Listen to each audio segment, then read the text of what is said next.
今次嘅講座咧，好高興咧可以咧同呢個中文學系兩個學系咧，就包括咗教育心理學系同埋心理學系咧嘅教授咧一齊即係合作搞呢個講座嘅。咁事緣點解我哋會有呢個講座咧？咁就係正正咧，因為我哋之前咧，我哋同6位應該係6位嘅教授咧，就即係出版咗一本書，就係你眼前見到嘅學心理識教子嘅一本書。咁其實真係好特別啊！可以咧，即係喺佢哋百忙中，你知教授佢哋個即係又要喺大學度講書啦，又要即係做好多嘅 paper 啊，咁都抽時間出嚟咧出一本書。咁嗰陣時我哋都覺得呢本書其實會唔會好學術性㗎咁樣？咁但係咧其實咧即係同我哋傾偈嘅時候，佢話其實佢哋正正咧就係想咧即係運用佢哋自己所識認識嘅，咁而咧即係將用一個深入淺出嘅方法咧出一本書咧，可以俾大眾咧都去了解究竟心理學係咩一回事，有點樣去應用啲心理學咧可以幫助到去細路仔嘅學習，提升佢哋嘅學習，提升佢哋嘅興趣。咁我諗在座都有好多父母啦，我見到有啲細路仔啦，似乎今日咧都即係有好多不同嘅人咧去參與嘅。咁我相信大家嚟到呢度都係希望去即係攞翻多啲嘅知識翻去啦。咁而事實上喺坊間咧，我哋見到咧都有好多嘅即係教子啊，或者教小朋友嘅書籍啊咁樣。咁好多人都會分享佢自己嘅心得啦。但係我哋真係知道咧，其實即係我自己個人嚟講，我都發覺喂，原來咧我哋即係以前學習，以前細個嗰套咧同而家好唔同啊。因為而家個社會變化得好大，21世紀咧個社會變化得好大，好多我哋以前細個嘅時候咧，淨係睇電視嘅啫，冇其他娛樂嘅。而家咧好多娛樂，打機啦、上網啦，有好多嘅資訊。而以前咧，我哋細個嘅時候咧，就成日都即係又有做即係功課做得唔好啊，或者嗰樣嘢咧，爸爸媽媽會打嘅，有體罰嘅喎。今時今日咧又唔得嘅喎。咁即係好多，或者以前我哋冇咁多補習嘅喎，而家又要好多功課，要學好多嘢。咁究竟即係面對即係一個新時代，究竟係咪再用以前嗰套咧？又話用或者係而家有唔同嘅人去講好多話咁樣教子方法得啊，咁樣教子方法得，又係咪真係得咧？咁所以咧，我哋今次覺得咧呢一本書呢個學心理識教子本書其實係一個好特別，真正用一啲心理學。以前我哋心理學就話即係一個即係上大學嘅學科，但係原來可以應用喺我哋日常生活裏邊。咁今日咧，我哋好開心請到香港中文大學教育心理學系謝志成教授同埋伍斐然教授咧嚟到同我哋去分享佢哋嘅所做嘅探討、做嘅研究，同埋咧即係有好多。我諗今日咧人少少最好㗎啦，我哋以一個 workshop 嘅形式，佢哋應該會即係拋磚引玉形式咧，都等你哋咧可以提翻多啲嘅問題，大家一齊去研究嘅。咁首先我有請兩位教授先，多謝你哋。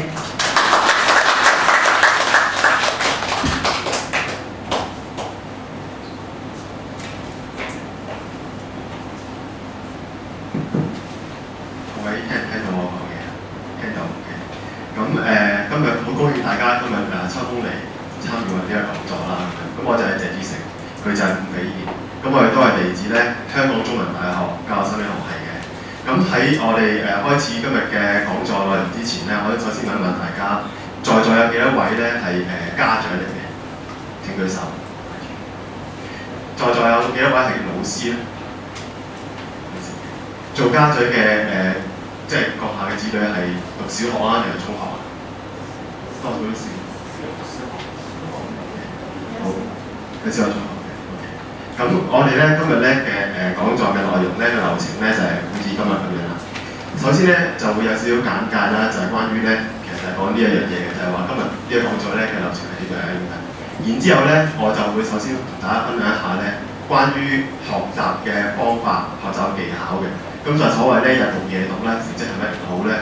係咪有啲方法可以改善自己咧讀書嘅方法咧，或者子女讀書嘅方法咧，嚟到佢有嗰個效率咧？然之後咧就會有伍斐然教授咧就會講少少關於咧學習動機嘅嘢，就係話獎勵呢一樣嘢。到底獎勵呢樣嘢咧係咪一件好嘅咧？然之後咧我哋就會咧其實第二同第三嗰個咁嘅內容咧都係比較短嘅時間嘅啫。跟住我哋就會花多少少嘅時間咧同大家一齊分享，大家一齊討論嘅。咁睇下閣下有任何嘅嘅問題咧都可以咧問，跟住咧就會嘗試解答或者嘗試同大家一齊討論咁樣。然之後咧就會有聽總結同埋問答環節啦咁樣。咁好啦，咁開始嘅時候咧就由我開始講今日嘅內容先咁樣。咁其實咧入讀嘢讀成績一定好咧，你見到啦，都係我呢一個咁嘅 banner 呢個牌面裏邊咧講嘅其中一個內容嚟嘅。咁喺嚟今日咧講呢一個咁嘅講座之前咧，我就會諗到底今日應該講啲乜嘢咧？我應該喺咧講座裏邊講啲咩內容咧？咁咧我就諗翻我當年咧讀書嘅時候啦。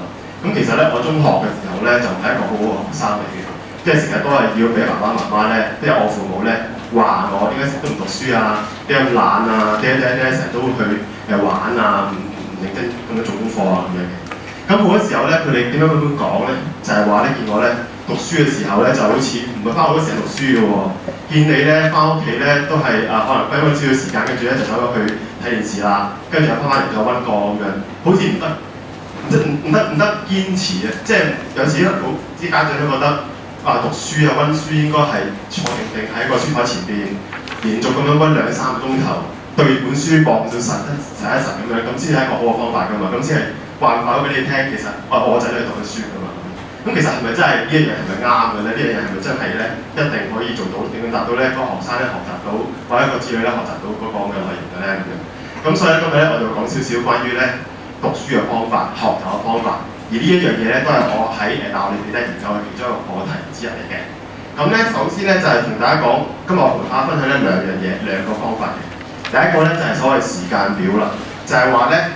學習係乜嘢咧？學習咧一定要温過書之後，温書嘅時候咧，你要立一個時間表。呢個時間表咧係可以引導你或者街住你咧點樣讀書嘅咁樣。咁其實咧，你話時間表呢樣嘢好普通啫，應該大家家長都知道應該定立個時間表俾個子女幾時温書，幾時玩課活動，幾時去學習咁樣。咁但係其實係咪有啲嘢需要去留意嘅咧？有啲嘢需要去大家去注意點樣定立呢個時間表嘅咧咁樣。咁其實定立時間表之前咧，我哋首先咧要知道學生咧，即係定時間表温書之前咧，一定要確定到話要 sure 到咧，嗰個細路仔咧，你上嗰陣時咧要留心聽講啦，上嗰陣時留心聽課，知道咗老師講啲咩內容，當日你要温，即係嗰個課程嘅內容咧係啲乜嘢啦先啦。咁呢個當然係最重要啦。但係第二樣更加重要嘅咧，就係話咧，當你嗰日聽完課啦，聽完課啦，放學翻屋企嘅時候咧。喺訂立嗰個温書時間表之前咧，一定要將嗰個當日所學嘅內容咧，又要去睇一次先。嗱，睇一次嗰個咁嘅原因咧，唔係話要温喎，唔係話要背熟佢喎，唔係背誦喎，而係話要去 check 下到底有啲咩內容咧，我係唔明白嘅。有啲咩內容咧，我上嗰陣時候咧，可能老師講得太快，我嘅接收能力咧比較弱少少嘅，所以咧就 miss 咗嘅。咁咧就要 clarify 翻，即係釐清翻嗰啲咁嘅概念，有啲咩嘢識，有啲咩唔識先。然之後咧就試圖去了解，知道佢咧明白得多啲關於嗰個即係令到嗰日所講嘅內容咧係明白晒先。然之後先至定交個温書嘅時間表。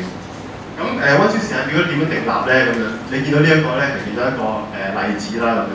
咁見到咧好似都幾好啊，有即係個温書嗰個咁嘅時間咧係定好晒嘅 study， 咁你即係温書啦，跟住食温書啦，跟住食温書啦，跟住咧就去食晚餐咁樣，好似係一個好好嘅時間表嚟嘅。咁但係咧，其實呢一個係一個反面例子嚟嘅。雖然佢係有一個時間表喺度，但係佢呢個時間表咧係一個唔係咁仔細嘅時間表。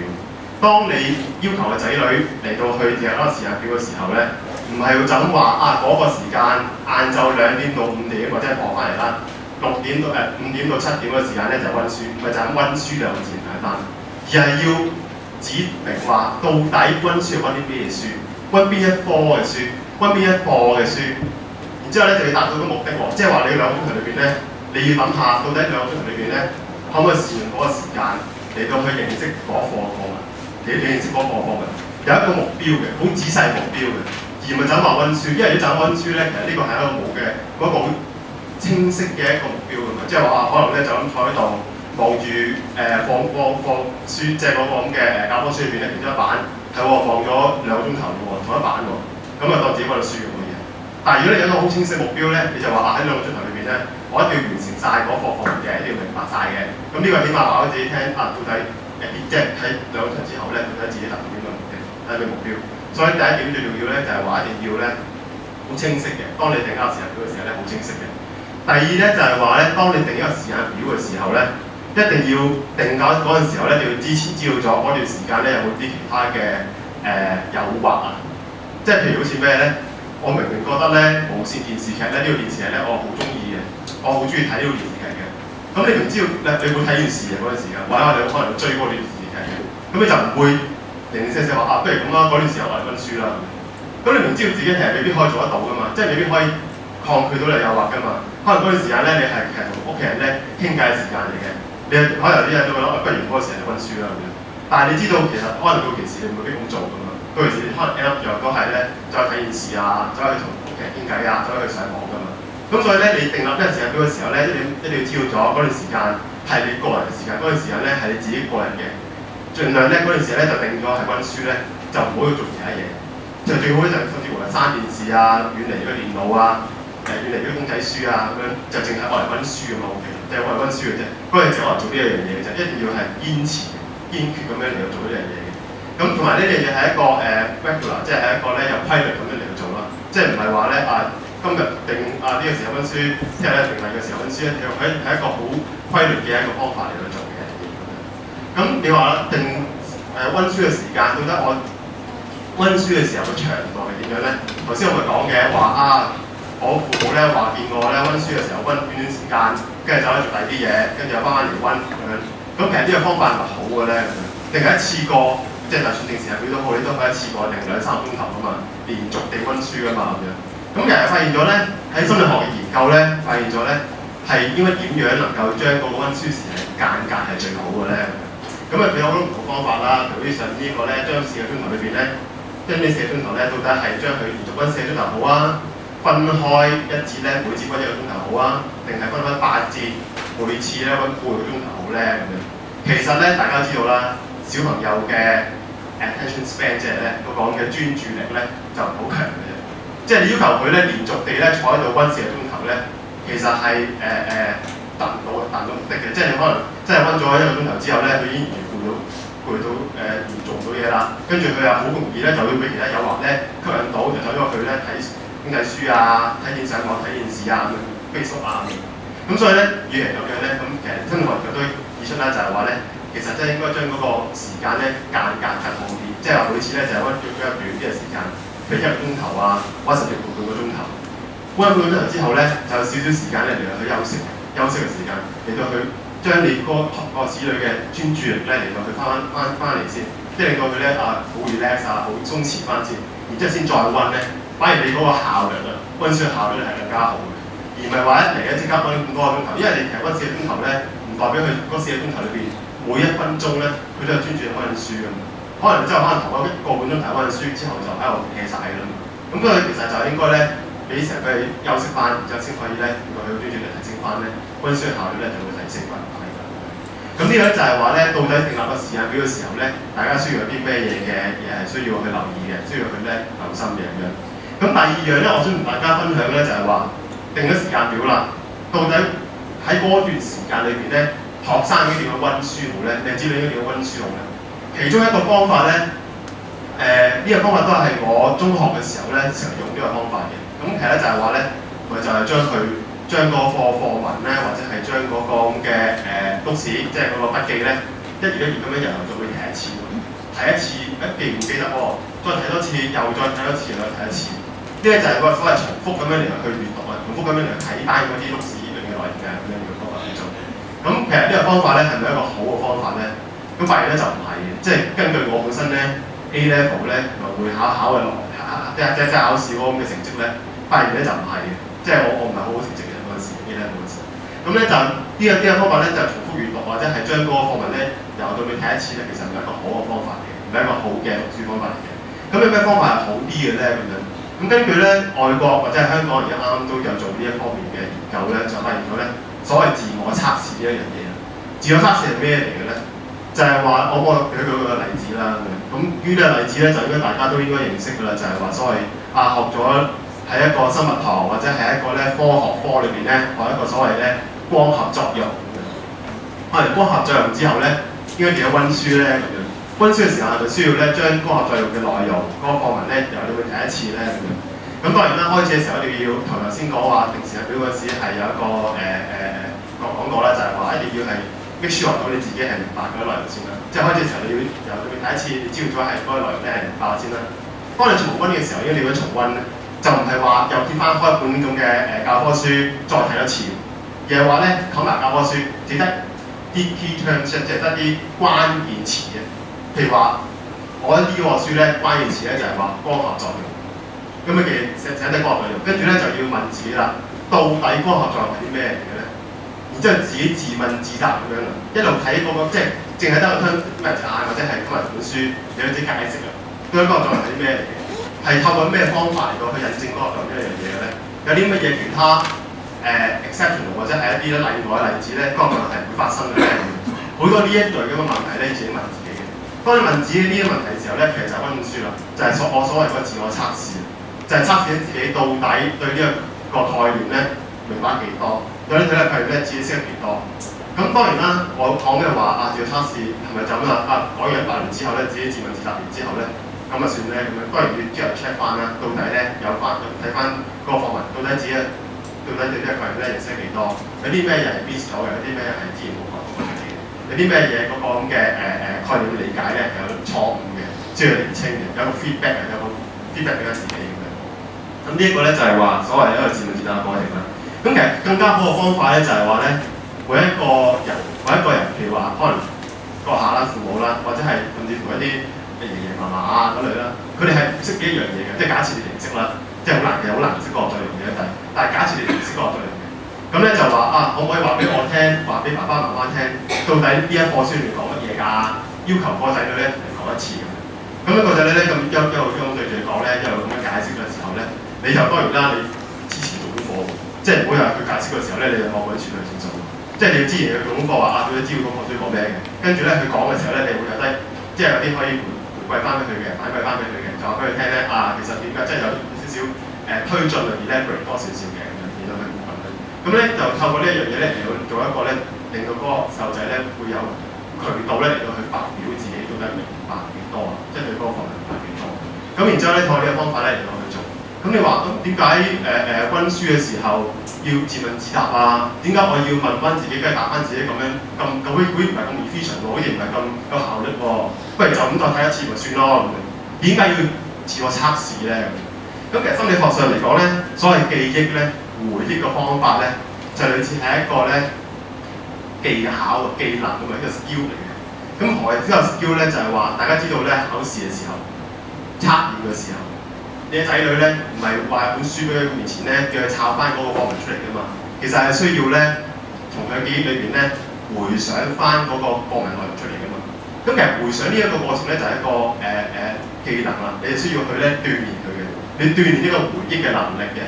情況就好似咧打籃球咁樣，打籃球都係一啲 skills 嚟嘅，打籃球都係一啲步驟，你係需要去咧不停咁樣重複咁樣操練咧、鍛鍊咧，嚟到令到自己咧嗰個咁嘅 skill 嗰個技巧咧提升。咁所以咧，其實回憶呢一個方法咧，回憶呢個能力咧，都係一個鍛鍊，可以鍛鍊嘅。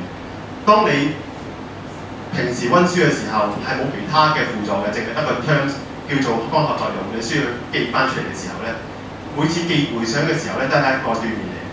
鍛鍊一次又一次嘅時候咧，就更加容易咧喺你考試啊測驗嘅時候咧，見到啦嗰個課文咧，嗰個測驗卷咧，關於光合作用嘅，你又有個方法嚟到去鍛鍊翻出嚟，佢把回應導引翻出嚟。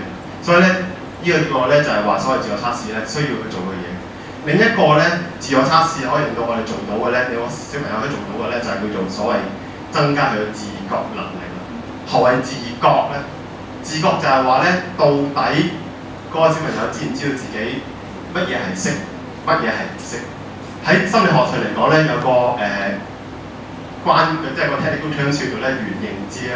其實簡單嚟講就係話咧，到底你自己知道自己認識幾多？係咪 aware 到自己做得值唔值嗰樣嘢？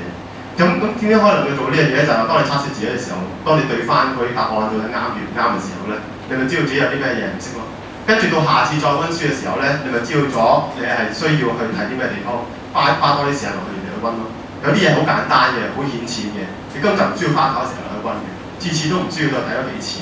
咁你就知道自己有啲咩地方係可以更加善用自己嗰個温書嘅時間咯，而唔需要話次次都温幾個鐘頭，但係其實咧最後得到出嚟嗰個效果咧就唔係真係叫得咁好嘅咁樣去做。咁呢個就係話提升嗰個學生細路仔嘅自覺能力，知道自己有啲咩地方咧係識嘅，有啲咩地方係唔識嘅，令到佢咧温書嘅時候咧更加有效率嘅。咁今日咧就我嘅演説或者我嘅演講咧就到呢目前為止啦，就係話咧其實今日想同大家分享咧就係兩個考試或唔係一人考試嘅，即係温習嘅方法。時間表定立嘅時候咧，需要有啲咩嘢需要留意嘅？你要知道咗嗰個時間表咧係一個咧鐵律嚟嘅，一定要係根據嗰陣時咧，淨係我嚟温書嘅啫，就唔係我嚟我做睇啲嘢嘅，同埋一定好仔細咁嚟到去咧定立嗰個嘅時間表。第二點就係話嗰個所謂自我測試，就係話咧温書嘅時候咧唔係重複咁樣睇幾次嘅，而係話咧每次都係一個咧每次都係一個互相嘅過程嚟嘅。你鍛鍊唔係鍛鍊咧，你將嗰個課文咧一次又一次咁睇，而係話嗰個回憶嗰個能力咁樣去做。咁多謝大家各位今日嘅分享。咁依家咧我就會解答大家嘅問題嘅，有大家有啲咩明白嘅需要問嘅。好，多謝。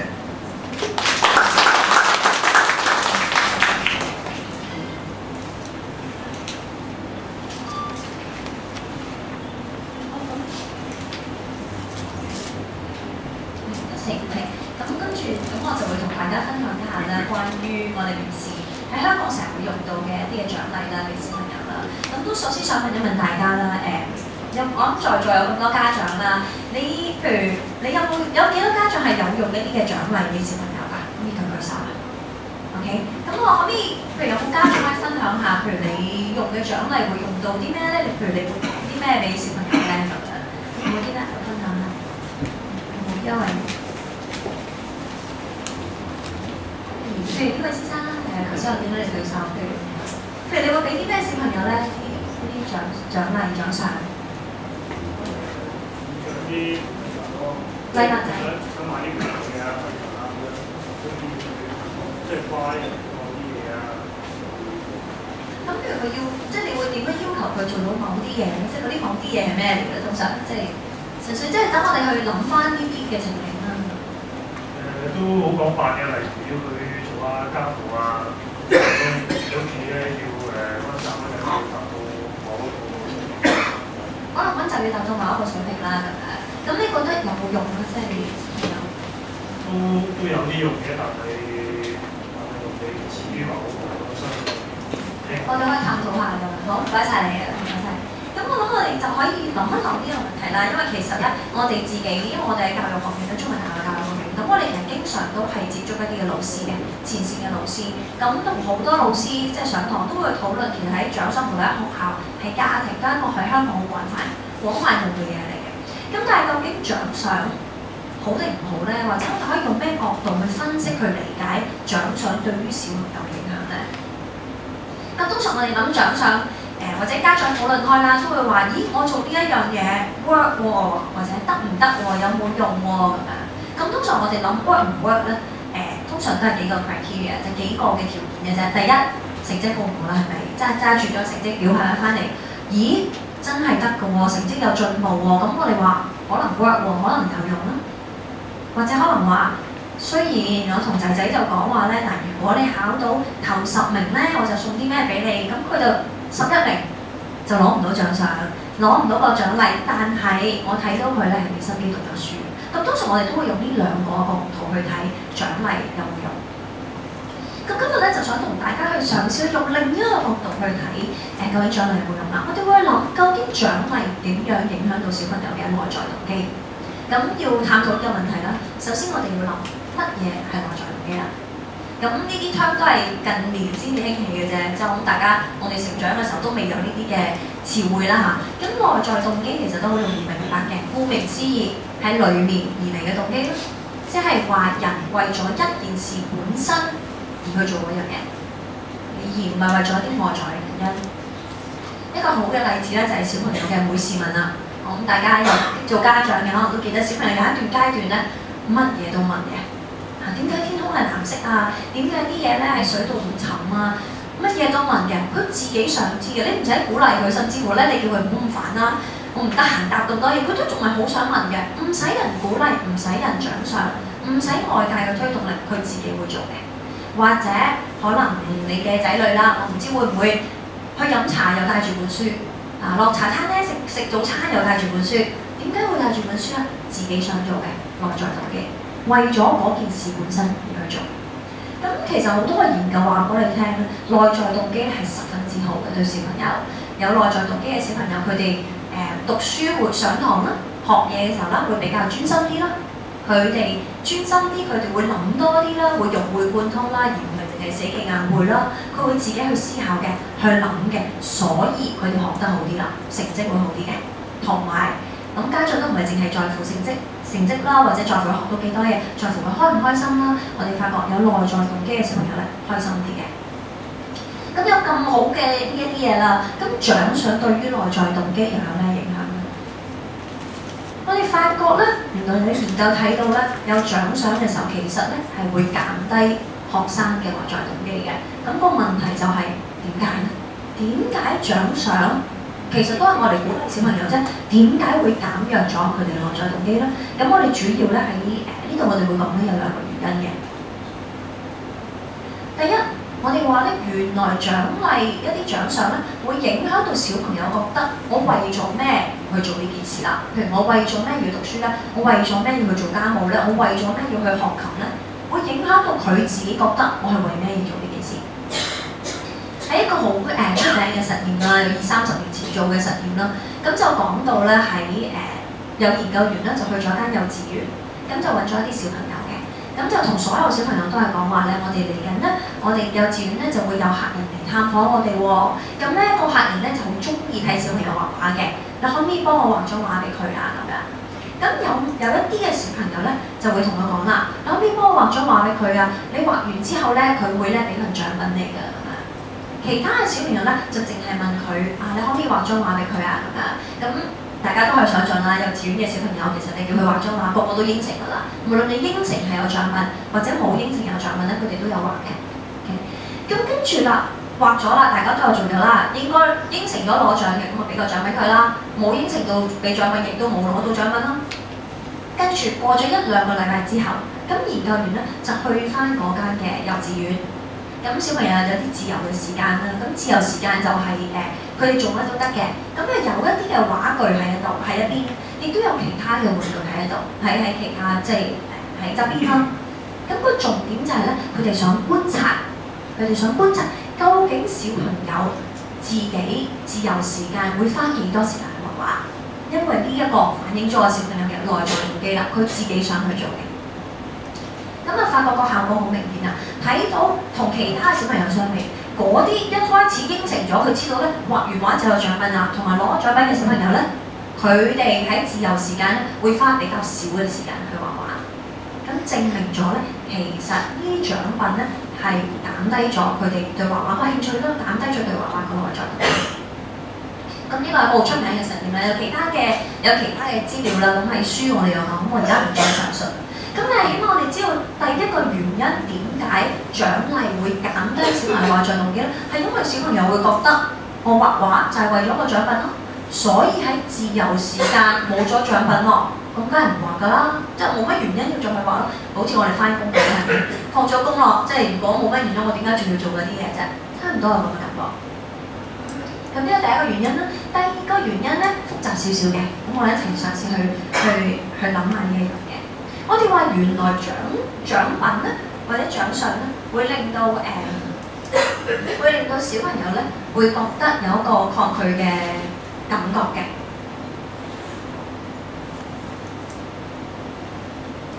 會令到小朋友咧產生一種抗拒嘅感覺。Okay? 可能大家都有聽過英文我哋會話carrot and stick 啦，即係有紅蘿蔔同埋棍啦。咁譬如我哋諗一個小朋友。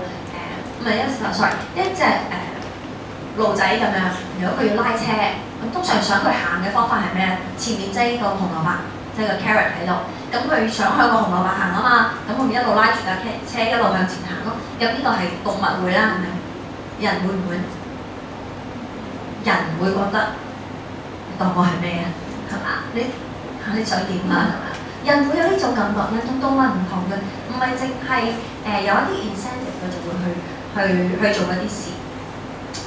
舉個例例啊，即係譬如當我今日好開心啦，其實見到咁多嘅家長，好有心嘅家長同埋老師啦，即係你咪人肯即係願意花時間嚟同我哋一齊去探討呢啲議題。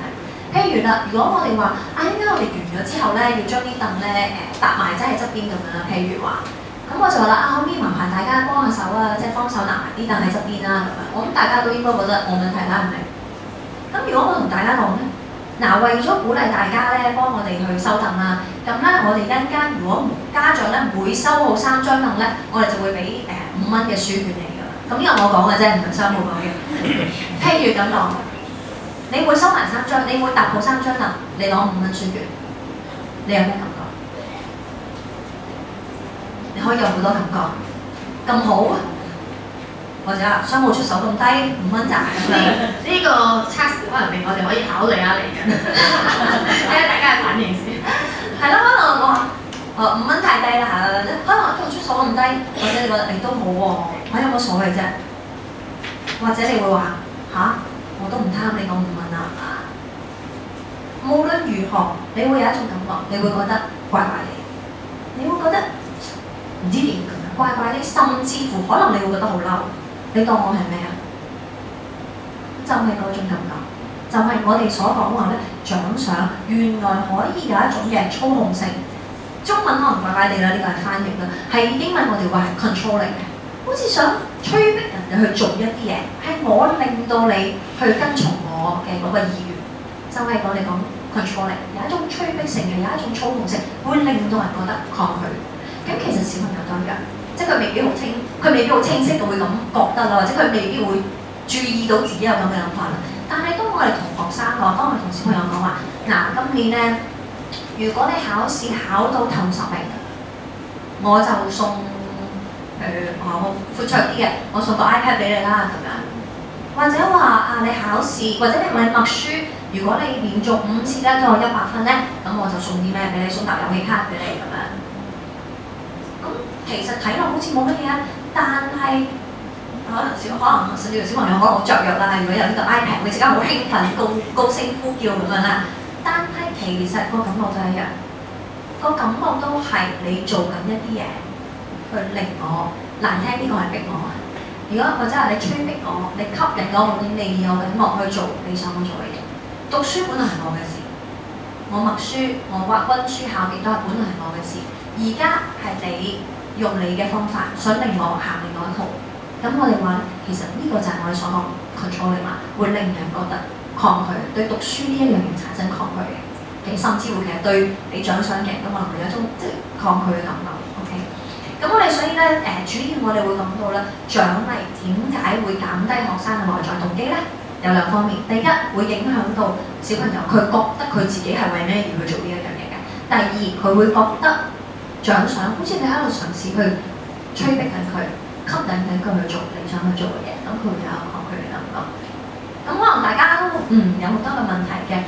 咁譬如我小朋友可能我知會減低內在動機，但佢而家冇內在動機喎，完全冇動機喎，咁我可以做啲咩咧？咁樣或者話咁係咪即係話我完全唔用得獎賞啊？我應該點樣用獎賞？其實我哋仲有好多討論嘅空間。咁即係唔係話一定就唔可以用，而係我哋明咗個道理嘅時候咧，我哋用嘅時候識得點樣去用。咁我哋一陣間可以多啲去討論啦。咁喺呢度做一個簡單嘅總結啦，跟住我哋先至即係一齊去有啲傾偈嘅時間啦。咁喺我哋呢本書嗰度咧，其實我哋有前面有嗰個結語啦，其實都反映咗我哋寫呢一本書嘅一啲嘅理念啦，或者我哋嘅心願啦。咁喺呢度我哋即係講，大家都知道近排有豐之海嘅嗰個嘅畫展啦。咁佢其中有一幅畫就係即係令人會心微笑嘅一幅畫，叫做某種教育啦。可能大家都睇過啦。咁就即係一個人喺度將嗰啲陶泥啦，去擠喺個模度，一個個泥人咁樣揼出嚟。咁佢嘅題目就係某種教育啦。我哋嘅教育係咪就係咁咧？用同一個方式將所有嘅小朋友做出嚟係一模一樣嘅。咁我哋自己啦，即係根據我哋自己做嘅研究啦，我哋都係有一個好深嘅體會，就係人係唔同，每個人都有自己嘅個別差異。有啲人擅長某一啲嘢，有一啲人對某一啲嘢嘅興趣大啲，或者甚至乎唔同嘅年齡階段亦都會有唔同嘅發展。咁我哋好着重就係我哋喺用一啲嘅方法嘅時候，要去明每一個小朋友佢哋自己嘅特性，我哋先知道點去幫到佢。好重要嘅係其實講緊心理學，講緊教育心理學，我哋嘗試去小朋友佢哋嘅心理，明白點解佢哋會做一啲嘢，點解佢哋唔做一啲嘢。其實背後有一個嘅重點就係、其實講緊係一個尊重。我哋嘗試由小朋友嘅角度去明白佢點解做一樣嘢，唔係淨係大人主導嘅一個生活或者世界啦，要同佢傾嘅。好似譬如頭先啊謝教授嗰個例子咁樣，父母可能淨係望住佢啊，點解你讀書讀下又走咗去玩嘅？點解你之後先翻嚟讀？點解你唔專心一次過讀啫咁樣？咁佢有咁嘅感覺，但係保持溝通啊。如果佢問原來係因為佢覺得佢考完之後讀書好啲嘅，咁咪有得傾啦，係咪可以去諗到一啲適合小朋友嘅一啲嘅方法，一齊去定出嚟嘅一啲啱佢哋嘅 plan。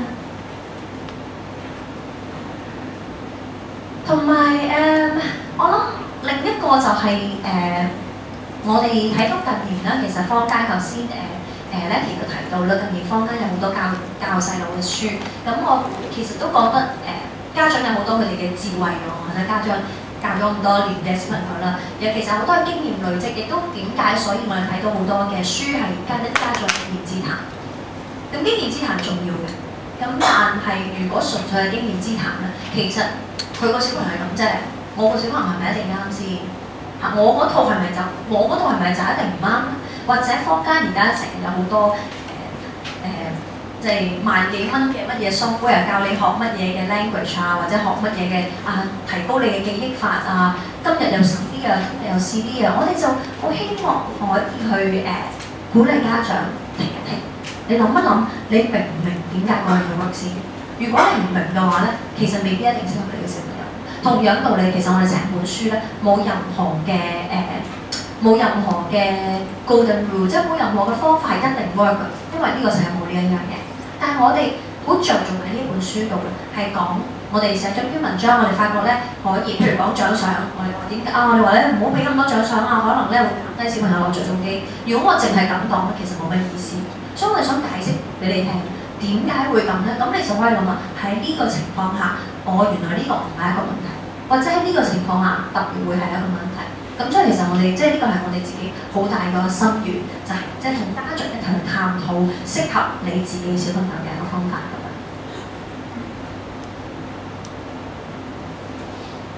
一齊去傾一啲背後嘅嗰個根據啦，去明白咁樣。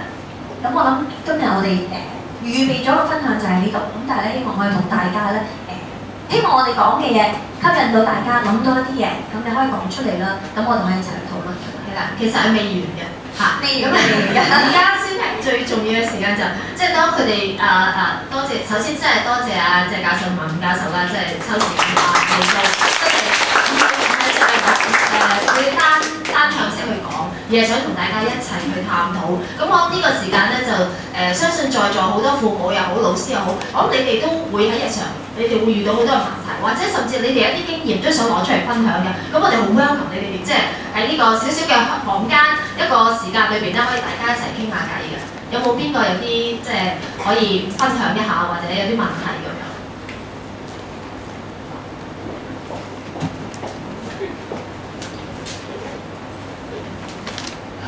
你好，就我有兩個女嘅，就大嗰個咧就而家都19歲，細嗰個細5年，即係而家14歲。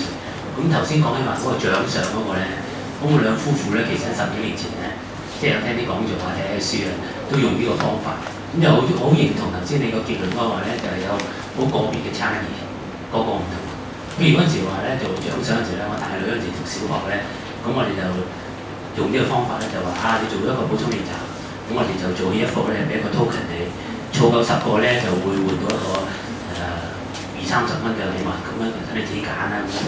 咁開頭佢係我大女幾即係覺得好幾好吸引，咁係咁做，咁係好誇張，即係一個事實咧就小學4、5、6年班3年係做超過100盤補充練習，中英數同埋常識嗰陣時普通識、常識。咁但係咧，反而佢就儲咗個 token 咧，到咗後尾咧，佢唔換，因因為佢養成一個習慣咧，就好中意做，好中意學。即係我哋都覺得奇怪，開頭以為佢貪心，佢開頭係咁樣做嘅。咁整下就佢覺得一個習慣咧係自我滿足，即係自己咁做。咁到後尾到中學嘅時候咧，就變咗嗰個自己即係去學習啊，成啊都上晒喺度，完全唔使擔心。但係同樣嘅方法用喺我細女嗰度咧，就完全唔成功，完全唔成功。即係點樣提升個獎賞我乜都好咧，佢係喐都唔喐啊！咁所以我覺得就真係個別 case 咧，真係個效果啊，用嘅方法咁其實即係一路用試過唔同嘅做法咧，喺個細女嗰度咧，最終就而家就即係尊重佢個人決定，即係佢想做就做，佢唔做就係冇得逼，亦都冇得氹，但係都係好方法。好多謝啦，即係呢位先生嘅分享啦，呢個爸爸嘅分享啦，其實真係同樣嘅父母點解兩個女爭咁遠咗同樣嘅方法？咁因為其實每個小朋友真係有唔同嘅特性啦，唔同嘅脾性。我諗個個家長有多過一個小朋友都知道㗎啦，都係咁湊嘅啫，點解咁唔同嘅咧？咁樣。咁我覺得其實好好咯，即係聽到你講你個大女嗰個嘅例子啦。其實獎賞唔一定就唔得嘅，即係最好嘅獎賞係咩咧？譬如當我哋講翻頭先講嘅研究嘅時候咧，首先我哋可能你會注意到一點嘅，頭先講嘅嘢咧，都係一啲小朋友本身有內在動機做嘅嘢，係咪？畫畫本身佢會想畫噶嘛，你本身即係畫筆畫紙喺佢前面，佢本身已經畫噶啦，佢本身佢已經有內在動機。或者可能話請大家幫手搬凳，你本身可能都覺得我都肯做，冇乜所謂咁樣。一啲本身小朋友其實肯做嘅嘢。如果你加咗獎賞落去咧，嗰個效果負面嘅效果係最明顯嘅，即刻跌咗落去。咁但係如果一啲佢本來唔肯做嘅嘢咧，本來唔肯做嘅嘢，如果我哋係用獎賞嘗試係等佢開始做，即係好似係拱一拱佢嘅啫，推一推佢，等佢有少少嘅一啲 incentive 佢開始做，而希望佢喺當中開始做咗之後啦，佢喺當中有嗰份認同感。喺當中學識咗，佢覺得唔 OK 嘅喎，都幾好玩嘅喎，或者咧佢做到啦，做到晒題目，佢有滿足感啦，或者有老師讚啦，有其他嘢繼續令佢覺得佢想繼續做呢樣嘢嘅時候，佢個獎賞咧，佢咪唔覺得係操控性咯，因為佢覺得我自己真係中意做呢一樣嘢，我都唔在乎個獎賞咯，我亦都唔需要為咗個獎賞而做。所以咧，獎賞一個好處就係一個好嘅用法就係，如果純粹係令佢開始做一樣嘢。等佢開始做慣咗啦，成為一個習慣嘅時候，已經唔需要愛你。咁呢個喺美國好出名嘅心理學家，一個都係研究學習動機嘅心理學家去美國，佢講過一個佢自己嘅例子。咁佢嗰陣時咧，佢就帶個女去學溜冰。咁佢同個女學溜冰咧，頭嗰幾堂佢個女咧就即係一路捉住側邊個欄杆，點都唔肯行。咁佢覺得唔得喎。唔係次次嚟都係淨係捉住欄杆溜冰㗎，咁佢就同佢個女講啦，佢話咁，如果你下一堂咧，你可以淨係你行唔到去個溜冰場嘅中間，我咧就買一件好靚嘅溜冰衫俾你啦，係咪？咁佢個女又中意喎，咁跟住咧下一堂咧，佢就真係個女咧就帶住膽啦，就真係行咗去嗰個中心，跟住佢好開心啊，佢發覺原來我行到嘅喎，跟住。佢就開始繼續即係學溜冰啦，可以同其他小朋友一齊學住慢慢行咁樣啦。佢根本就唔記得咗呢個獎賞，直至到過咗好幾年之後，佢先突然間有一日同佢媽媽講話：咦，你嗰陣時好似應承咗我俾呢一樣嘢。咁呢一個其實就係用獎賞一個最好嘅方法，用到一個地步係其實你幫佢試咗嗰一樣嘢，但係佢之後都唔記得咗嗰樣嘢，唔係為咗嗰樣嘢。咁如果用呢個角度去諗，我哋發覺個獎賞有幾大咧？都好重要。如果你話考到幾多名，咁咧你就送佢夢寐以求嘅iPhone 或者 iPad 俾佢，佢一定記住呢一樣嘢，係咪？佢日日夜夜就覺得佢為咗呢一樣嘢，目標好清晰啊嘛。但係如果一啲其實唔係咁大件嘅嘢咧，又會冇咁 controlling 啦，因為佢唔會猛到覺得自己諗住呢一樣嘢啊嘛。Okay? 所以又有一個分別喺度。或者譬如我哋俾獎賞嗰個方法，我哋用嘅言語都有關係嘅。當你話 OK 考到頭3名咧，我就送乜嘢俾你，送部 iPad 俾你咁樣啦。咁佢真係考到頭3名，咁你當然即係父母要守承諾啦，係咪應該送俾佢啦？你點樣俾咧都好重要嘅。如果你話今次咧你考到譬如考到第3名啦，呢度咧 iPad 應承咗你嘅，我知道你㗎啦，你係唔讀啊，你係唔讀啫嘛，你睇我唔出動到 iPad 咧，你都唔肯讀書嘅。咁你講個方法其實你 highlight 緊啲咩？你 highlight 緊佢讀書係為咩？係為 iPad。但係你可以用另一個角度去講，你可以話今次咧你睇下你好好，我睇到你咧，我俾心機讀書咯。你睇你自己，你讀嘅時候你真係讀到喎，你考得幾好，係咪好好啊？係咪好叻啊？你睇到你做啲題目，咦你識嘅喎，咁咧係咯，你俾心機，咁你繼續咧努力，咁我哋你繼續俾心機讀，咁保持到好嘅成績咁樣。呢度咧俾個 iPad 你，咁你可以玩啦咁樣。咁嗰個感覺好唔同嘅，好細微嘅嘢，但係爭好遠。好失圖嘅呢一樣嘢。當你俾個，就算你真係要俾獎賞嘅時候，你俾嘅時候，你係咪俾到好似係你就係為咗呢一樣嘢㗎？定係你嘗試去減低嗰個獎賞嘅重要性咯？即係唔好猛咁提住個獎賞，而係去 highlight，好似頭先嗰個爸爸分享嘅 case，佢自己當中學到嘅嘢，佢自己當中嘅經驗咁樣咯。所以其實好多嘢可以去談。所以即係其實溝通嗰個好緊要，即係唔係用邊一個方法嘅，即係中間嗰個過程嘅溝通好緊要。咁我其實頭先咧聽阿謝教授講關於考試嘅時候咧，我都聽到咧有時好多家長咧要同啲佢哋啲細路仔咧温書啊考試咧。做到好夜嘅，點解我哋呢個圖畫成咁樣咧？就係即係好有同感嘅，聽到好多咧，即係我哋啲朋友啊、家長啊都講話，哇！真係安排温書嗰啲都幾辛苦嚇。唔知在座有冇啲家長都遇到有呢啲咁嘅問題咧？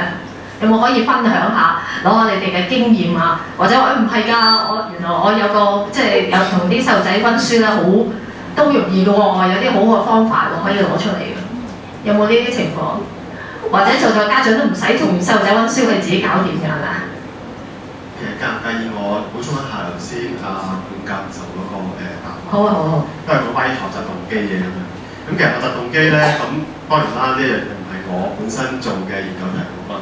咁其實我想同大家咧分享我自己嘅經驗嘅。咁其實咧，我係一個中學嚟講咧，由中1到中4咧，我都未有從來每一個學期咧嘅平均分合格過。即係我唔係一個好學生嚟嘅，從嗰度。咁我本身去到點解我之後咧係中意温書，或者係咧起碼公開考試咧，我係可以過關嘅咁樣，就係因為為咗逃避勞動咯。點解咧？就係話我知道咗，咦係喎，中4咯喎，下年我要考會考咯喎，會考肥咗嘅話咧，我要出嚟做嘢嘅咯。咁我覺得好辛苦啦，咁點算好咧咁樣？咁我唯有過關咯，過中5咁，起碼先到中6啦，到時先算啦。咁所以咧嗰陣時候咧，我就從來都係一啲外在動機咧嚟令到我咧温書。外在動機就係咩咧？就係嗰個考試成績。我係為咗考試成績嘅高低，或者咧中6嗰陣時咧打到14分，咁跟住咧升到咗中6咧，然之後咧先至或者咁樣嚟讀書嘅咁樣。咁去到中6、中7咧，其實我嗰個咁嘅心咧冇改到，都係為外在動機，都係為咗入大學，都係為咗逃避勞動咧，而咧而家温書啊，而温習嘅。咁點樣可以提升咗？即係之後點解可以話你入大學之後又話讀咁多書啦，讀上去博士學位啦，諸如此類咧？其實就係發生咗呢件事發生咗喺我中7個暑假。咁大家即係香港接受教育嘅人都知道啦，中7暑假係好漫長㗎嘛，即係成3-4個月時間咧，你考完 A level 之後咧，有3-4個月時間咧，你係喺度百無聊賴啊，唔知做乜鬼嘅。咁嗰陣時候咧，我就自己走咗去咧睇書，即係自己走咗去咧睇啲關於咧心理學嘅書。其實咧心理學呢一科咧，其實比較細嘅時候，一年紀輕嘅時候咧都有興趣嘅，即係睇嗰啲孫天倫啊嗰類嘅書嘅。咁但係咧一路咧都冇乜心去睇啦，或者係中意玩啊成啦，唔會再鑽研落去啦。咁嗰幾個月時間咧，我就有好有興趣咧嚟睇心理學嘅書，想認識多啲關於呢一方面嘅知識啦。咁其實我嗰陣時睇嗰啲書咧，其實我唔知道 A level 考咩成績㗎嘛，我亦都唔知道之後咧 JUPAS 放榜咧 end up 最後我係讀咩學系㗎嘛。其實係冇意，即係其實唔係為咗做乜嘢喎，係淨係純粹為咗求知而睇嗰啲書。或者係八卦，想知道一下心理學係乜嘢嚟嘅，想認識多啲嘅。心理學係咪淨係催眠人咧？係咪淨係輔導人哋咧？唔係淨係呢一樣嘢咁，我覺得應該有好多其他嘅同類型心理學㗎嘛。咁我再睇咯，睇下嗰啲大學嗰啲咧 introductory psychology textbook 咧，一嘢咁樣睇咯。好深嗰啲英文都照查字典睇，因為我有興趣，就睇啦。咁就 end up 咧，咁成績都 OK 啦。A-level 嘅時候都有大學啦，咁啊揀咗咧關於心理學嘅學科嚟讀。咁咧就嗰陣時候咧就發現咗係喎，原來興趣好重要。自己嘅興趣咧就唔係就係為咗咧大學考試嘅時候咧 GPA 咧4或者係咧極個咁樣嚟到去咧讀書嘅，而係真係為咗嗰科學科咧真係興趣嘅。嗰啲 optional reading 我睇晒，因為我真係對嗰科有興趣，咁嚟到做。咁點解我咁講咧？就係話咧，好多時候我覺得有時候咧閱讀係重要嘅，即係你鼓勵嗰個細路仔咧去閱讀啊，即係譬如話喺細個嘅時候咧，鼓勵睇其他書唔同類型嘅書，因為閱讀嘅時候咧，除咗話增進佢本身嗰個喺verbal 即係話講嘅文字上啦，或者係 language 語言上面嘅能力之外咧，亦都可以令到佢識好多唔同嘅嘢，亦都可以提升咗佢本身對嗰樣嘢嘅好奇心。咁之後你當你細個嘅時候睇嗰啲書啦，睇嗰課嘅書啦，認識嗰啲譬如話科學啊，譬如話健康教育啊，諸如此類嗰啲嘢啦，可能有本身有個 background 有個底啦。之後咧上到去咧讀書嘅時候咧，咪有嗰個嘅起碼少少background information 啦，即係話嗰個背景嘅認識先啦。然之後你容易啲嚟建立佢對各方面嘅興趣，嗰個學科嘅興趣。咁呢一個咧，所以點解話鼓勵啲學生、鼓勵啲細路仔咧閱讀睇多啲唔同類型嘅書咧，其實係對於本身嗰個知識嘅提升咧，或者對本身對之後嗰個嘅學習動機啊、興趣之一咁嘅培養咧係好有幫助嘅。多謝啊謝教授。咁在座有冇其他嘅問題想問呢？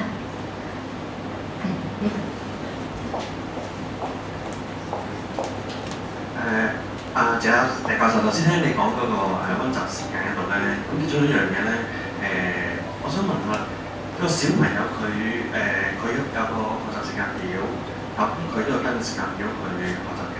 但係我注意到咧，好多時候我女呢個情況咧就係話，當佢遇到一啲功課，佢可能即係2、3次或者一啲公式啊，或者一啲terms 咧，佢唔明嗰陣時候咧，當佢產生困擾嗰陣時，就算佢有清晰時間表都好咧，其實佢係有個意識係逃避離開佢，我哋可以點幫佢咧？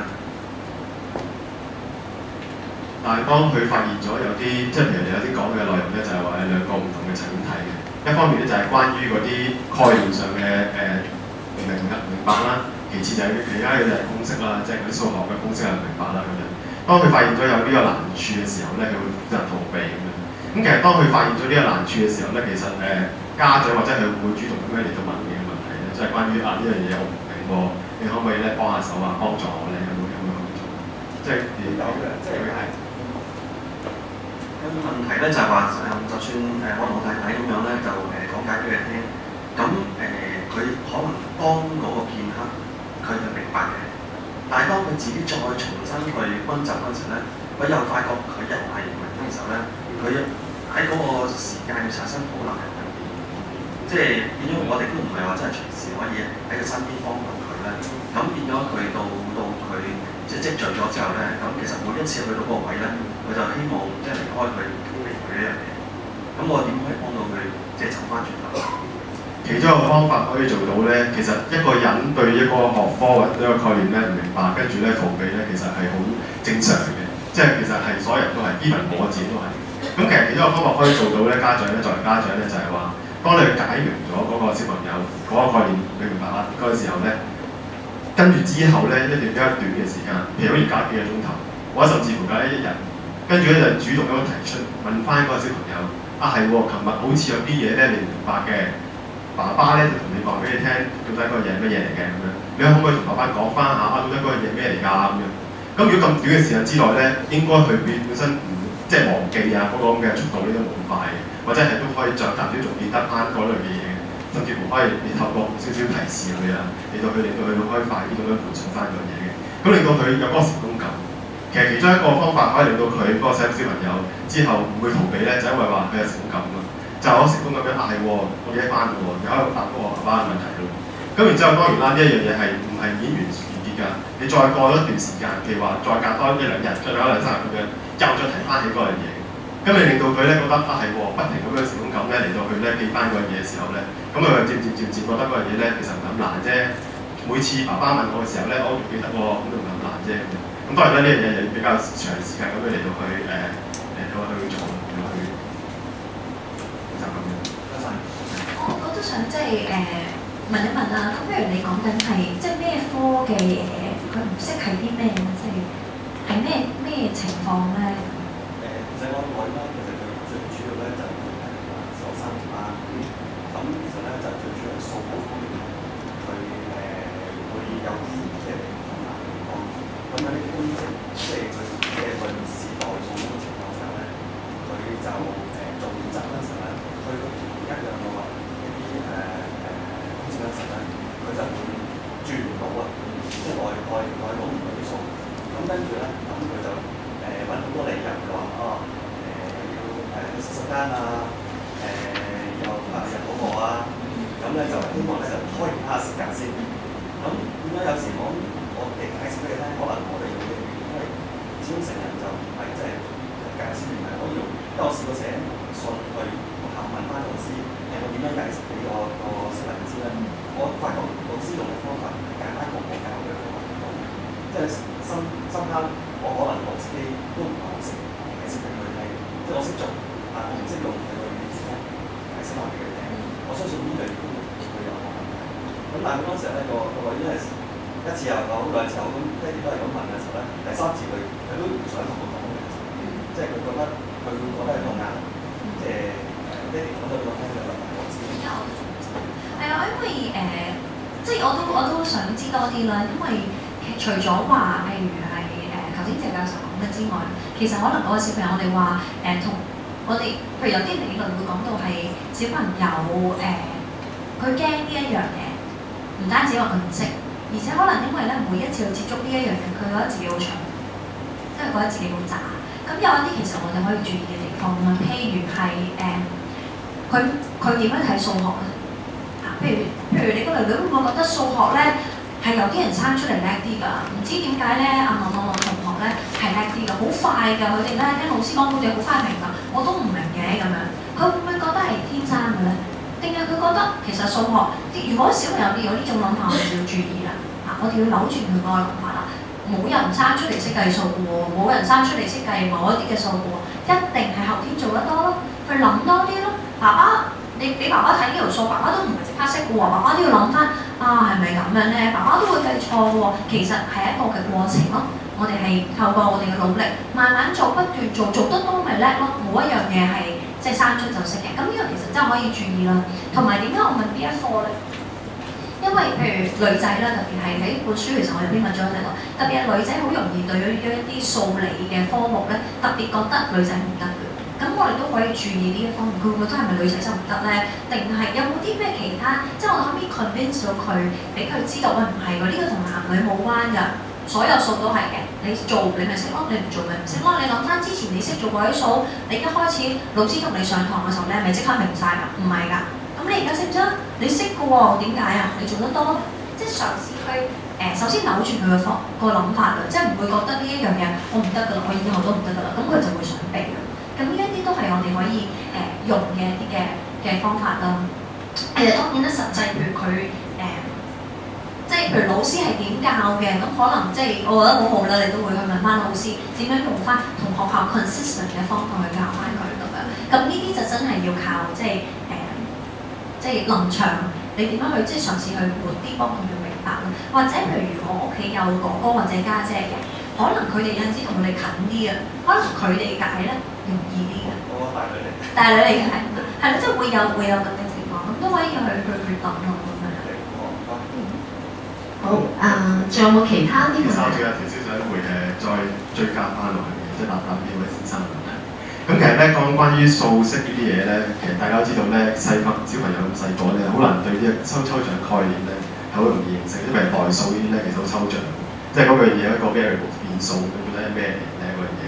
咁其實好多時候咧，即係好多心理學嘅研究咧都話，但凡你教一啲咁抽象概念咧，用一啲比較concrete 少少，比較現實生活咧揾到嘅 example， 譬如話將啲 A B C D E 變咗做蘋果、香蕉、香橙咁樣，咁啊容易令到佢咧可以理解到。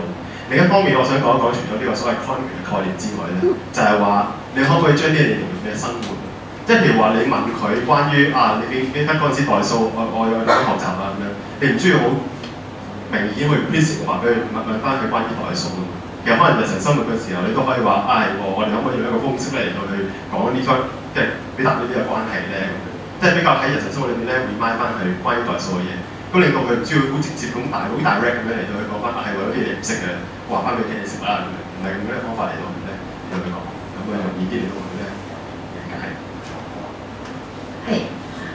其實頭先聽大家一路分享嘅時候咧，我心目中都諗起有一樣嘢，就係而家咧好多時即係細路仔啊，或者開始喺度長大咧，佢哋即係功課壓力越嚟越大啊！而家學校即係咩都追求分數啊，咁佢面對好多壓力。頭先謝教授就話佢當其時咧就好正面，當佢即係為咗希望考試考得好，唔想衰，咁佢就即係發力啦。但係亦都有啲情況可能唔係咁喎，佢壓力越嚟越重，咁唔知點做。咁而家即係細路仔有啲反叛啦，又唔想同父母講啦。咁究竟其實父母可以點樣幫手咧？呢種情況下？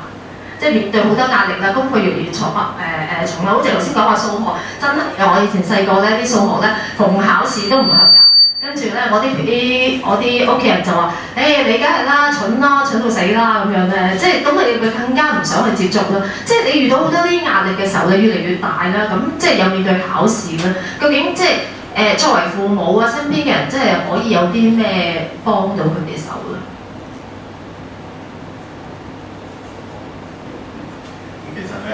關於壓力咧，同埋你頭先講嗰個例子話俾人話你蠢咧，咁有呢樣嘢咧就由細到大啲人俾人話，即係話你咁渣㗎，成日唔合格，數學得個20零分，係20零分喎，即係唔係嗰啲啱唔合格嗰隻喎，係20零分啫喎，中二嗰陣時候。咁其實咧之前即係嗰陣時候咧，去到中4、中5嘅時候咧，我想化呢樣嘢為力量，點樣化呢樣為力量咧咁樣？當然咧呢樣嘢就唔係人都 work 㗎啦，好多個別差異啦。大家知我淨係想分享下大家我個人嘅經驗啫。其實咧，印證下自己係咪真係咁渣，印證下自己係咪真係咁低能，即係自己係咪為佢話我好蠢啊？我咪真係咁蠢先？其實我係因為乜嘢令到自己咁低分數咧？喺數學呢一科或者其他科目，跟住咧就再從呢個方法嚟到去睇下係咪因為自己懶嘅，定因為自己咧其實係根本就對嗰樣嘢咧其實唔明白嘅，見到有數式咧就淨係塞條落去嘅啫，淨係一代落去嘅啫。咁其實完全明白嗰個公式係咩意思嘅，嘗試企圖咁樣嚟到去咧背後點解自己咁渣，嚟到去咧改變自己嘅。咁呢一個咧就係其中一個方法，就係話其實你自己對自己嘅認識係幾深。頭先我講嘅自覺就係講呢一樣嘢，就係話到底自己點解某一科係咁渣嘅咧、咁差嘅咧，係因為咩原因咧？係咪因為只用錯方法咧？呢一個自覺係比較重要。第二點就係你講關於個壓力嘅原因啦。其實壓力嘅來源啊 origin 都有好多嘅。其實學生個壓力係因為佢唔明白嗰樣嘢啊，因為功課嘅壓力太大啊，太多嘅嘢要去同時間咁去吸收啊，定係點咧？即係其實有好多背後嘅原因嘅。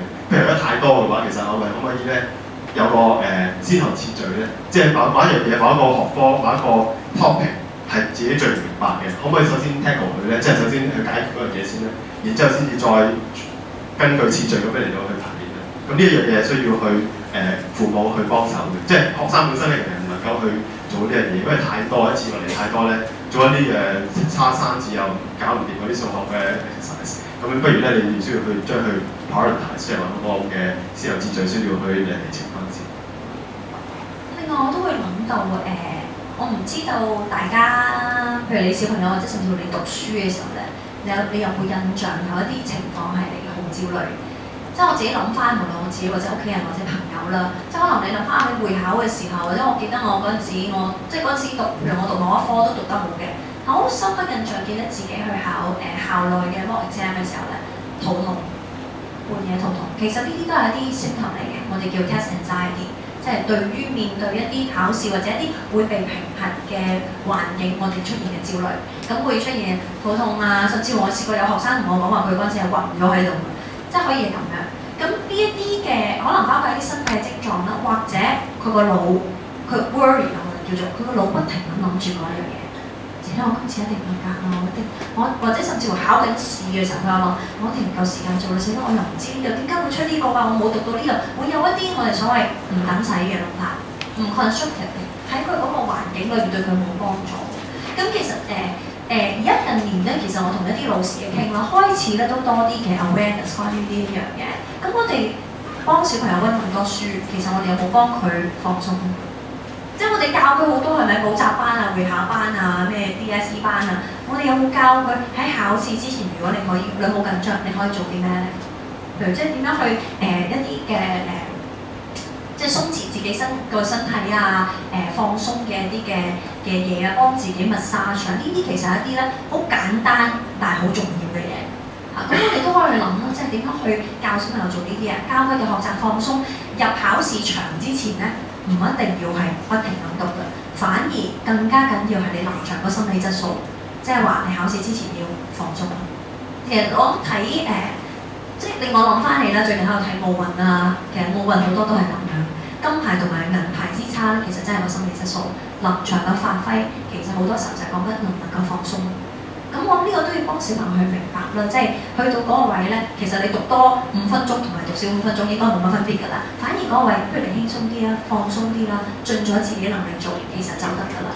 咁呢啲其實都會對小朋友會有幫助啦，同埋喺咁可能我唔即係唔同嘅小朋友都唔同啦，可能有啲小朋友佢哋其實個個小朋友讀書都想好。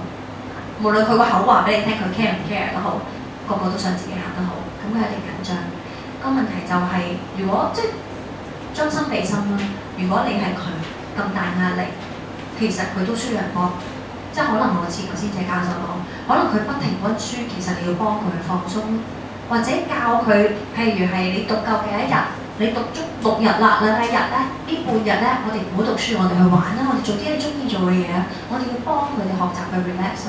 幫助佢哋明白佢哋嘅生命唔係淨係讀書，咁呢啲其實係啲好基本，但係有陣時小朋友自己或者就連家長未必咁做。聽日考試咯，而家點可以唔温埋佢啊？咁樣或者我試過去同有個媽咪去傾偈咁樣，同小朋友冇辦法，學校如果你默書錯，你要補課嘅，你要再默翻嘅，真係夜晚温默書温到2、3點。小學其實已經冇乜意思㗎啦，即係對佢嚟講，佢一諗起讀書就係苦差，一諗起讀書就係佢唔識嘅嘢。反而可能更加重要係温到某一個位，去公園玩下啦，放鬆下啦，跑下啦。小朋友係小朋友嚟嘅，有佢哋嘅精力嘅，佢要去做其他嘢嘅。大人都一樣啦，我哋有陣時要休息下，睇下電視啊，同朋友食下飯，教佢哋去放鬆，跟住先翻嚟讀。其實個果效咧，好可能比起一路讀落去好好多。好似頭先謝教授咁，呢啲其實都係啲幫到小朋友去減低嗰個壓力嘅方法。明白，所以學習咧真係唔係淨係小朋友，其實我哋每一個都要學習。其實我哋啱啱在座都有李教授都嚟咗，李教授都係我哋今次呢本書嘅作者之一啦。咁晏晝咧，亦都佢會同另外2位教授咧，晏晝有另外一場講座。咁我喺呢度咧，即係有3位即係作者都喺現場啦，都想問下咧，今次我哋即係你哋6位教授一齊去即係出一本書咧，其實背後個即係希望帶出啲咩咁樣，可唔可以分享一下？因為即係好少會話6個人一齊出一本書噶嘛，係咪？或者李教授都講兩句咧。而家如果大家係熟悉大學嗰個教育環境咧，要出好多文章啦，係主要係英文嘅文章啦，所謂國際化啦。我相信我哋同學我哋同事都對呢樣嘢幾有反感同埋抗拒嘅。我哋覺得呢個唔係一個好嘅風氣啦，我哋覺得係應該為一啲本土嘅教育嘅事務係要做一啲嘢嘅，即係我哋研究啦，或者我哋就算睇外國嘅文章，究竟對本土嗰個環境有啲乜嘢影響咧？可唔可以適用咧？譬如我哋成日話咩美國有個乜乜實驗啊，加拿大有個乜乜實驗，英國有個幾多乜乜實驗，就話你應該適唔適用於香港咧？點解適用或者點解唔適用咧？我哋嘅感覺就係冇乜人講嘅呢啲嘢，即係外國專家話點咁就咁就好啦。咁我哋希望咧就即係將一啲所謂心理嘅理論係因應翻本土嘅情況去提出一啲建議啊咁樣。咁呢個就係我自己意見啦。其他有冇補充？其實我成日覺得咧，即係以前做學生嘅時候咧，大學做學生嘅時候咧，成日都覺得大學教授呢一個嘅身份咧，覺得佢哋唔知做乜嘢。即係其實佢係咪淨係教書嘅咧？就係教我啊，將嗰紮同一樣嘅 slides， 每一年都係重複嗰啲講俾我聽咧。其實大學嘅教育係為乜嘢嘅咧？其實教育係啲乜嘢？其實嗰種教育嘅方法咧，就除咗真係將嗰個知識咧傳俾下一代之外咧，即係譬如我大學嗰陣時候教啲大學生咁樣之外咧，其另一樣嘢咧就係比較專業 grand 少少啦，就係貢獻社會。即係話你本身學咁多嘢啦，喺嗰個知識範疇裏邊咧有少少成就或者係理解得多少少啦，點樣能夠將呢一樣嘢比較容易少少嘅顯淺少少嘅方法咧，同社會大眾咧嚟分享？咁呢樣嘢其實就係我點解參與寫呢本書嘅最大目的，就係要貢獻社會。